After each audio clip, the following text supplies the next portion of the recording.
Hello and welcome back everyone. Thanks for joining me. It's a very chilly January day out here, so I'm again shooting it inside. What I want to talk about today though is the difference between Delphiniums and Larkspurs.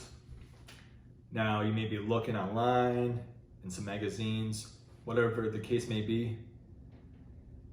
I've seen plants labeled Delphinium Larkspur. At different places that are selling Delphinium Larkspurs.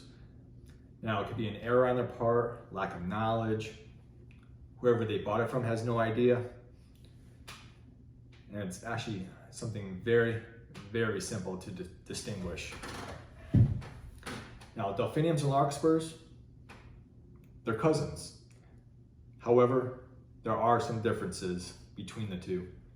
Delphiniums, they're typically perennial.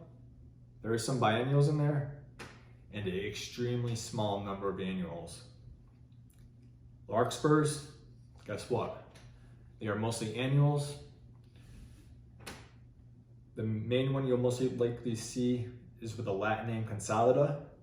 So if you see consolida, it's definitely a larkspur, and it is most definitely an annual. A little something to keep in mind if you're not shopping at my nursery, but you're looking around online at different nurseries, that is the difference. So there's a little bit more knowledge for yourself. Thanks for joining me, everyone, and until next time, bye-bye.